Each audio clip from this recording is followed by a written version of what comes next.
Assalamualaikum warahmatullahi wabarakatuh.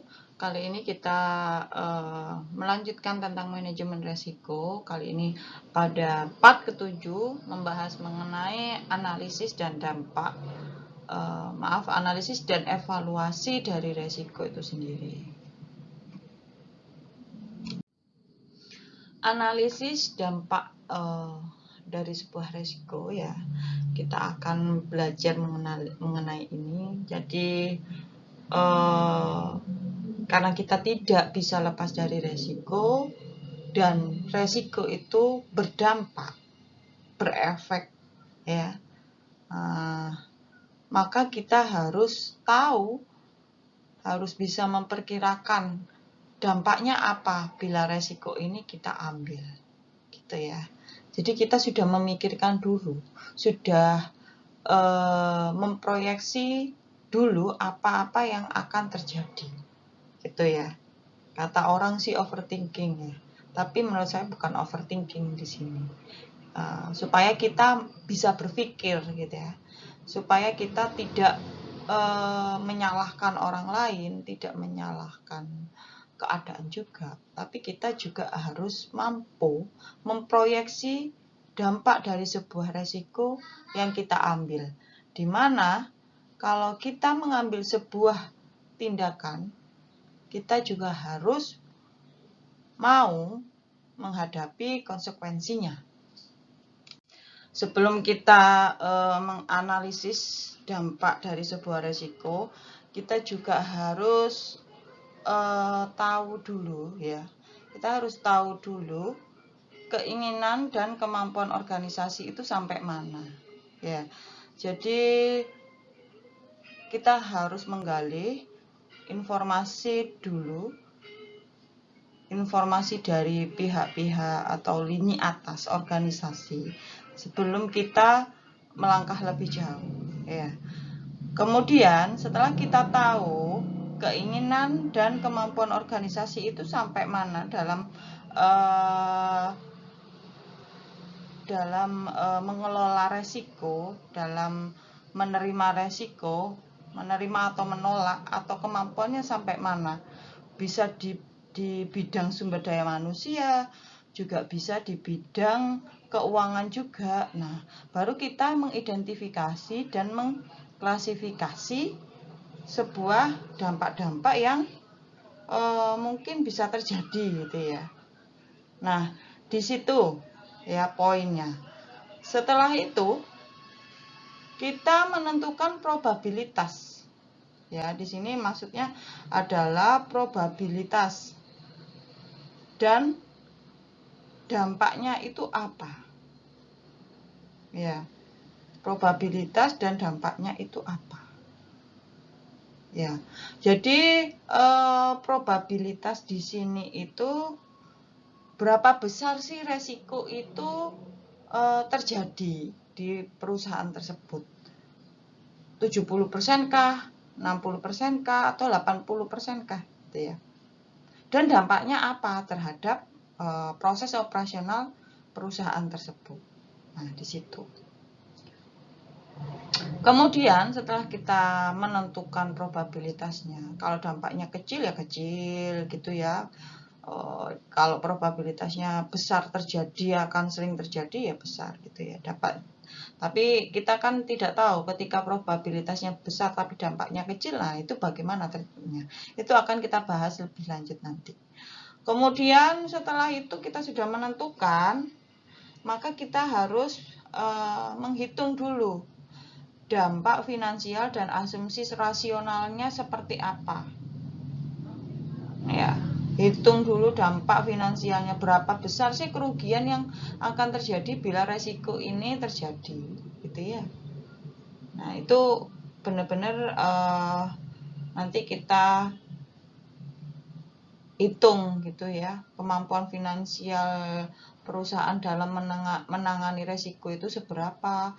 Kemudian apabila resiko ini terjadi, dampak finansialnya seberapa, dan itu harus asumsinya harus rasional, ya, tidak boleh asumsinya mengada-ngada, gitu. Jadi kita hitung-hitung benar. Kemudian setelah itu kita usaha untuk memperkirakan konsekuensi dari kemungkinan. Nah ini kita memang diajarkan untuk memproyeksi sebuah resiko agar kita tahu dampaknya apa saja bila resiko ini terjadi. Ya, dampaknya apa gitu bila resiko ini terjadi. Jadi ada konsekuensi yang kita terima nanti gitu. Jadi ada usaha untuk memperkirakan konsekuensi dari kemungkinan-kemungkinan yang terjadi. Apa saja? Jika dampak finansialnya tinggi gitu, konsekuensinya adalah pada bulan tersebut, misal ya, pada bulan tersebut perusahaan X tidak memiliki cash flow sehingga bisa menghambat proses operasional pembayaran supplier mungkin. Kemudian konsekuensinya adalah keterlambatan membayar gaji karyawan mungkin, seperti itu. Jadi ada konsekuensi dari dampak-dampak yang terjadi, gitu ya. Selanjutnya kita belajar mengenai risk appetite dan risk tolerance. Apa itu? Nah, risk appetite atau kita ngomong bahasa Indonesianya adalah selera dari sebuah resiko. Ya.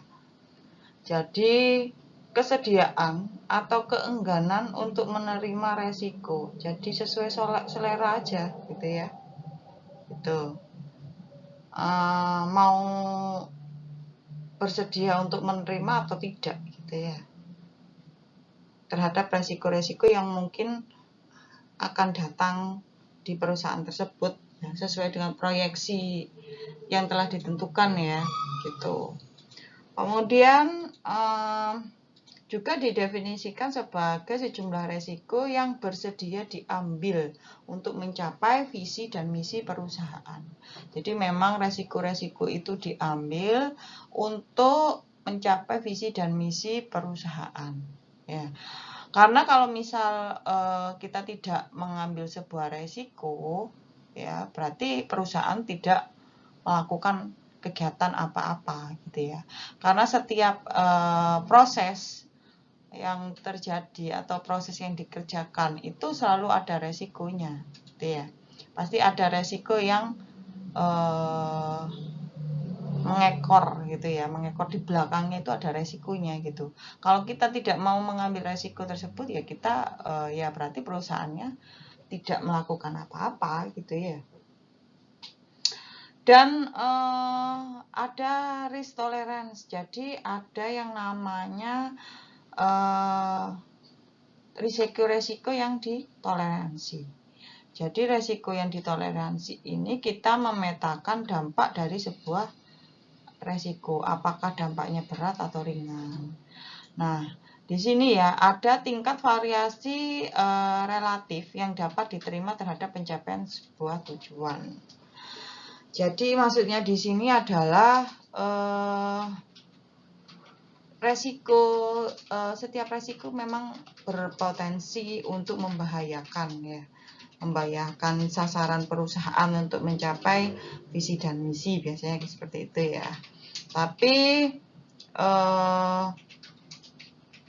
harus ada minimal ya, batas minimal sebuah resiko yang diambil ya, yang kita dapat mentolerirnya gitu, yang dapat ya nggak masalah lah kalau target kita misal target kita 100%, batas toleransinya adalah 20%, berarti kalau misal tercapainya 85%, maka itu masih di atas toleransi, jadi masih oke gitu ya.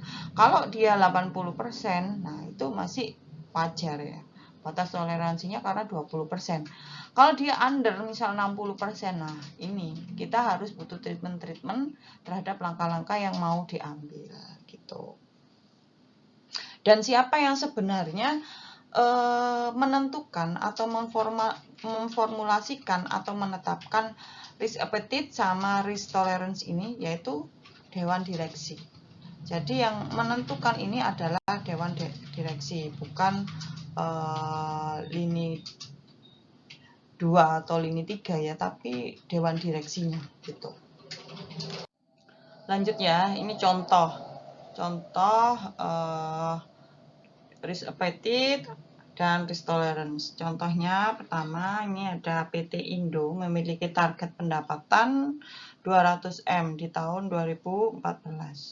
Dalam hal ini PT Indo telah mendefinisikan risk appetite sebagai berikut. Jadi target pendapatan usaha kan di situ ada 200M dengan total beban operasionalnya itu 120M gitu ya. Jadi dari contoh ini kita dapat simpulkan bahwa kita itu kalau mau berbisnis harus ada target ya. Harus target pendapatannya itu berapa gitu. Kalau tanpa target ya kalau tanpa target ya akan gitu-gitu aja ya. Kita tidak akan berpikir atau melakukan action yang lebih agile lagi atau yang lebih keren lagi gitu. Jadi memang harus ada target pendapatannya berapa, total beban operasionalnya berapa. Jadi total kayak beban ini memang kita breakdown benar-benar gitu ya, berapa operasionalnya seperti itu. Dari sini kita belajar ya. Dari sini kita belajar bahwa tadi sudah disampaikan risk appetite-nya bahwa pendapatannya adalah 200 miliar dan beban operasionalnya 120M. Sedangkan risk tolerance-nya berapa? Nah, ini ya. Risk tolerance untuk menjabarkan kapasitas dalam menanggung resiko. Potensi tidak tercapainya ini ya, maksudnya target atau revenue, target pendapatannya adalah maksimal 5% dari target. Jadi kalau tadi 200 miliar, maka potensi tidak tercapainya itu cuma 5%. 5% berapa? Dari 10 miliar. Iya. 5% dari 200 miliar berapa? Itu ya. 10 miliar ya sekitar. Jadi revenue-nya itu paling enggak 190 miliar. Potensi berlebihannya beban operasional itu maksimal 10% dari target. Kalau tadi risk appetite-nya itu beban operasionalnya 120 miliar, maka mungkin kita masih bisa mentoleransi ya apabila beban operasionalnya itu naik 10%. Jadi menjadi 132 miliar sekitar itu ya. Sekitar itulah gitu. Jadi masih bisa ditoleransi kalau kenaikannya seperti kenaikan beban operasionalnya seperti itu ya. Kalau misal beban operasionalnya langsung naik menjadi 150 miliar, maka yaitu kita harus analisis lagi nih beban apa yang naiknya gila-gilaan ini ya sebenarnya. Sedangkan revenue kita targetnya segitu-gitu aja gitu kan ya. Nah itu sudah paham ya apa yang namanya risk appetite, mana yang namanya risk tolerance. Jadi memang kita harus bisa menargetkan sebuah tujuan gitu, tapi kita juga harus ada toleransinya. Toleransi itu bukan berarti jika tidak terlaksana tidak apa-apa, itu bukan toleransi lagi gitu ya, itu excuse lagi, maksudnya itu pembiaran gitu ya, bila tidak tercapai tidak apa-apa kayak gitu. Itu dalam bisnis tidak ada yang seperti itu ya. Mungkin kalau dalam hubungan kehidupan antar orang mungkin saling memaafkan ya gitu ya. Tapi kalau dalam bisnis, karena kita berbicara bisnis ya, bukan skupnya adalah bisnis bukan kehidupan, maka ya bisnis itu uang itu harus dihitung gitu. Jadi kita harus tahu mana pencapaian revenue yang mau ditargetkan, mana toleransinya seberapa persen dari targetnya gitu ya. Terus berapa persen juga biaya yang kenaikan biaya yang ditolerir juga gitu. Jadi tidak loss ya, tidak loss di sini. Kita manajemen resiko ini salah satu tugasnya yaitu dia mengontrol gitu ya, mengontrol biar tidak loss proses operasional yang ada di dalamnya. Nah, karena kita sudah jelaskan sebelumnya, saya sudah jelaskan bahwa risk appetite itu dan risk tolerance itu ditentukan oleh direksi ya, jajaran eksekutif atas gitu. Maka penentuannya ini buat para eksekutif atas ya, next ya, yaitu cara menentukan risk appetite-nya itu seperti apa gitu ya. Jangan sampai jajaran atas itu menentukannya itu random gitu ya, suka-suka hati gitu ya, sepenglihatannya saja gitu ya. Nah, yang harus diluruskan bahwa kita tidak boleh lepas dari namanya visi dan misi ya. Nah, penting sekali gitu. Nah, ketika kita tidak lupa menetapkan dan mensahkan bahwa visi misi ini merupakan patokan kita, pegangan kita untuk menjalankan organisasi ya, bukan sekedar label atau tulisan yang ada di kantor gitu ya. Nah, kita harus membreakdown sebenarnya strategic objektifnya apa, tujuan strategisnya itu apa dari visi dan misi itu. Ketika sudah didefinisikan menjadi sebuah tujuan, maka para lini eksekutif, direksi tentunya itu menentukan yang namanya risk appetite statement ya. Jadi pernyataan selera sebuah resiko ya, atau resiko yang yang mau diambil, pernyataan resiko yang mau diambil itu apa ya. Kemudian dari tujuan strategik tersebut dia akan turun menjadi objektif related objektif 1, related objektif 2 dan 3 di situ. Mana tujuan-tujuan yang di breakdown ke bawah, tujuan-tujuan yang relate gitu ya, tujuan-tujuan yang sesuai gitu. Setelah itu maka kita breakdown lagi menjadi targetnya, risk appetite-nya apa ya, targetnya itu apa. Nah, itu tidak boleh lepas dari related objektif ya, tujuan-tujuan yang berhubungan dengan strategic objektif di atasnya.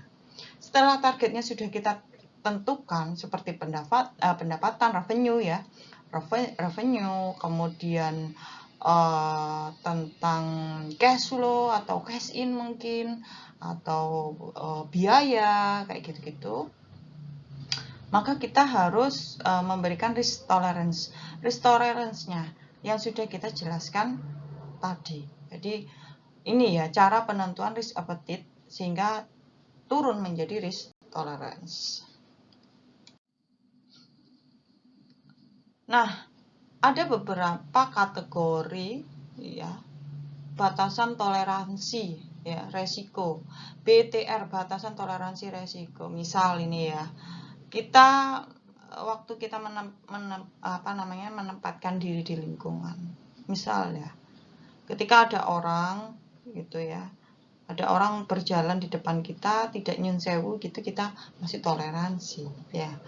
Ketika anak kecil memanggil kita dengan sebutan nama tanpa ada embel-embel mbak, emas, tante kayak gitu-gitu ya misalnya, karena kita orang paling tua dan itu menjadi sebuah prinsip buat kalian. Nah, ketika kalian dipanggil tanpa sebutan tersebut, kalian marah. Jadi memang ada batasan-batasan toleransi dalam batasan-batasan prinsip dalam hidup kalian, gitu kan? Seperti itu. Jadi memang harus ada batasan, tidak boleh semuanya itu loss, paham ya? Ya sudah, ini dibeginikan ya sudah, dibegitukan ya sudah. Jadi kita jatuhnya nggak punya prinsip, gitu ya. Tidak punya target, tidak punya batasan dalam berkehidupan atau dengan lingkungan sekitar kayak gitu. Nah, ini adalah indeks. Ada indeks nih 5, katastrofik ya. Katastrofik itu sangat besar, dampaknya sangat besar sekali. Itu apabila lebih dari 8%. Ada yang signifikan, ya besar, signifikan sekali ya. Ya, itu ada yang 6 sampai 8% lah. Ada yang moderate, minor, insignifikan itu dinilai 1 ya, indeksnya 1. Nah, ini ada note di bawahnya. Pada saat Dewan Direksi menetapkan batas toleransi risiko adalah 5% dari target laba, maka direksi bersedia mengalami kerugian sebesar 5% tanpa melakukan tindakan penanganan risiko. Paham ya? Jadi batas toleransinya itu 5% dari laba. Nah, ketika katastrofik lebih dari 0,8 itu harus melakukan tindakan. Atau di sini ya, di moderate. Moderate aja sudah ada yang lebih dari 5%, maka di moderate pun kita perlu enggak melakukan sebuah penanganan resiko. Ini ya, jadi ada tingkatan-tingkatannya, ini moderate, minor, signifikan, kayak gitu-gitu ya. Pendekatan dalam menentukan besarnya toleransi. Nah, ini ya. Siapa yang perlu tahu ini menentukan besarnya toleransi? Ya, lagi-lagi direksi. Ketika kita jadi dewan direksi ya kita harus tahu ya, harus bisa menentukan besarnya toleransi gitu. Besarnya toleransi resiko ditentukan dengan melihat standar deviasi dari data historis mengenai pencapaian target laba perusahaan dari tahun ke tahun ya. Jadi ada standar deviasinya berapa. Kita kan pasti punya data ya. Kalau kita adalah perusahaan yang besar ya, kita nilai besar ya, kita harus punya data berapa laba dari tahun ke tahun, bulan ke bulan. Kalau mungkin usaha kalian tidak masih belum konsen ke keuangan, ayo dimulai dari konsen keuangan karena itu merupakan hal yang vital ya. Untuk menjadi besar kita harus tahu keuangan di situ. Pendekatan intuitif dewan direksi yaitu berdasarkan karakteristik manusia pada umumnya untuk menghindari risiko di mana angka toleransi ditetapkan berdasarkan pertimbangan atau judgement. Kemudian direksi atau kebijakan direksi serta keputusan bersama dari dewan direksi. Jadi ada intuitif itu ya boleh sih. Tapi memang akan menjadi bias ketika ya karakteristik orang kan beda-beda ya gitu ya. Ada orang yang parnoan, ada orang yang overthinking, ada orang yang lost aja, itu kan beda-beda gitu. Jadi memang harus benar-benar dirapatkan untuk menentukan batas toleransinya seberapa. Nah, kalau kita tadi belajar mengenai toleransi ya, dampak yang besaran dampak ya, BTR ya, yang tadi kita belajar, maka kita belajar tentang kriteria probabilitas resiko dan dampak resiko. Nah, ini probabilitas resiko ya, kira-kira ini resikonya berapa besar akan terjadi di perusahaan kita gitu kan ya. Oh, sangat kecil sekali karena kurang dari 10%. Wah, ini cenderung tidak mungkin terjadi ya deskripsinya. Kalau cuma kurang dari 10% ya anggap aja nggak ada gitu kan ya. Resikonya itu nggak mungkin muncul kayak gitu-gitu. Jadi kita harus tahu kemungkinan-kemungkinannya gitu ya. Nah, kalau sudah kemungkinannya lebih dari 80%, jadi dia sangat mungkin dan pasti terjadi. Ya, kemungkinannya sangat besar sekali dia terjadi. Oke. Nah, ini selanjutnya kita belajar kriteria dampak dari resiko. Nah, dampaknya seberapa di sini ya. Ini sama sih dengan yang tadi itu sama. Jadi ada yang katastrofik, signifikan, moderate, minor, dan insignifikan. Dan di indeksnya yang sangat besar dampaknya itu 5 gitu ya. Kita coba baca indeks 5 yaitu dengan kemungkinan dampaknya itu katastrofik ya atau sangat besar. Nah, ini dampak terhadap sasaran strategis dan kinerja secara kualitatif adalah tidak tercapainya sasaran dan terjadi kegagalan dalam pencapaian kinerja. Nah, ini ya, ini sangat-sangat besar dampaknya ya. Kalau sasaran perusahaan tidak tercapai, wah, target revenue 200M ternyata tidak tercapai sama sekali ya. Revenue-nya cuma 10M, wah itu gagal total namanya. Nah ya, Nah, ini ya dampak resiko. Kita tidak mau resiko itu dampaknya terlalu besar di kehidupan kita. Bisa-bisa trauma ya, traumatik gitu kan ya. Ada orang yang sampai tidak mau berbisnis kayak gitu-gitu, itu ada aja gitu. Itu kita bisa bilang bahwa kita itu harus bisa memproyeksikan resiko loh gitu loh ya. Apa yang akan terjadi di depan bila saya mengambil A, apabila saya mengambil B. Tapi kebanyakan anak muda sekarang itu tidak memperhitungkan itu gitu ya.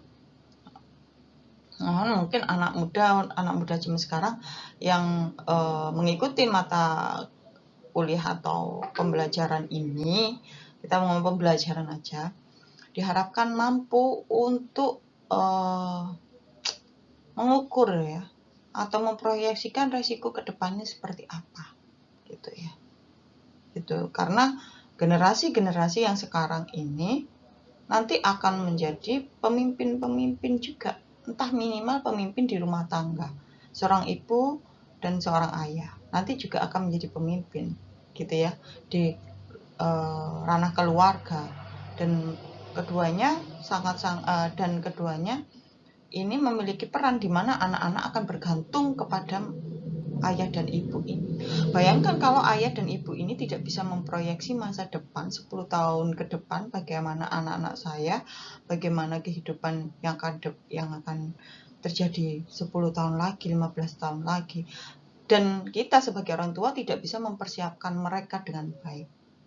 Nah, itu salah satu dari mata kuliah ini atau pembelajaran ini, bagaimana kita dapat menjadi orang yang mampu memproyeksi, mengukur, dan juga mampu untuk meramalkan resiko serta dampaknya apa yang akan terjadi gitu ya. Dan kita harus bisa mengelolanya. Nah, kita akan belajar lanjutan yaitu tentang alur penentuan dari kriteria dampak resiko ya. Di sini bagaimana sih pola pikirnya? Kita dapat menentukan kriteria-kriteria dampak dari sebuah resiko. Jangan lupa di awal bahwa risk appetite statement ini berawal dari direksi atau lini eksekutif papan atas dari sebuah perusahaan yang tidak boleh lepas dari namanya visi misi, value, sasaran strategis, sasaran terkait, dan mereka yang menentukan nanti risk appetite-nya gitu ya. Kemudian dari itu kita turunkan risk toleransinya atau batas resiko yang kita tentukan nanti gitu ya. Dan lagi-lagi tidak boleh lepas dari lini eksekutif yaitu direksi dan jajarannya ya. Nah, itu akan diukur dan targetnya bagaimana, serta kisaran diterimanya nanti berapa. Nah, itu di situ. Kemudian kita turun lagi menjadi kriteria resiko ya. Kriteria dampak finansialnya apa, kriteria dampak kualitatifnya apa. Nah, itu kita breakdown di situ. Setelah itu kriteria resiko yang sudah kita breakdown, maka kriteria dampak kantor pusat itu turun ke cabang-cabang. Ya, apa dampaknya nanti buat cabang-cabang ini apabila resiko ini kita ambil atau kita tangani. Nah, ini. Jadi kita pola pikirnya adalah nanti runut gitu ya. Karena resiko di kantor pusat akan ngefek sekali dengan resiko-resiko yang ada di kantor cabang gitu. Selain itu kita harus mampu mengevaluasi resiko ya gitu. Nah, apa sih evaluasi resiko itu ya? Jadi evaluasi resiko itu kita mengukur resiko ya, mengukur resiko dengan kriteria-kriteria yang ada, baik kriteria probabilitas maupun kriteria dampak dari resiko ya. Jadi bisa dibilang bahwa kita menilai ya, evaluasi itu kita menilai kemungkinan-kemungkinan atau probabilitas dan dampak dari resiko yang harus didasarkan pada apa? Kriteria-kriteria resiko ya, yang sudah ditetapkan di situ. Jadi kita harus membandingkan ya, menentukan apakah suatu resiko itu bisa ditolak atau masih kita toleransi lah gitu ya.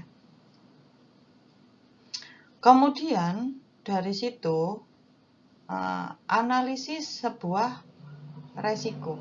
Jadi analisis sebuah resiko itu probabilitasnya bagaimana sih? Kemungkinan terjadinya berapa persen? Mungkin terjadinya yaitu 50% bisa terjadi ini. Kita kalikan dampak resikonya berapa, itu rendah, tinggi, gitu ya. Atau kita bisa menggunakan indeks yang tadi itu, indeks probabilitasnya berapa, 5, kalau 5 itu berat atau besar gitu ya. Dampaknya bagaimana, misal 5 lagi, berarti itu kan sudah katastrofik ya, 5 kali 5 itu ya. Kemudian kita harus apa, menentukan jenis risk treatment yang akan dilakukan perusahaan. Kalau sudah 5 kali 5 ya, sudah 5 kali 5, waduh, probabilitas terjadinya aja sudah besar, dampaknya sudah besar.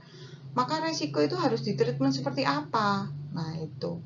Jadi kita harus menentukan jenis-jenis resiko, jenis-jenis treatment dari sebuah resiko. Ini salah satunya ya, keputusan treatment bergantung pada, nah ini tanda-tandanya. Kalau merah merupakan high risk, ya, jadi resikonya itu besar. Maka resiko itu tidak dapat ditoleransi dan harus ada tindakan segera. Pastikan bahwa resiko-resiko tersebut benar-benar berbahaya, ya, sehingga membutuhkan perhatian dan prioritas khusus. Nah, kalau resiko tersebut benar-benar berbahaya, berarti resiko tersebut akan mengancam kelangsungan proses operasional di sebuah perusahaan, sehingga perusahaan itu bisa mandek proses operasionalnya, tidak bisa menghasilkan revenue lagi gitu. Itu merah gitu ya.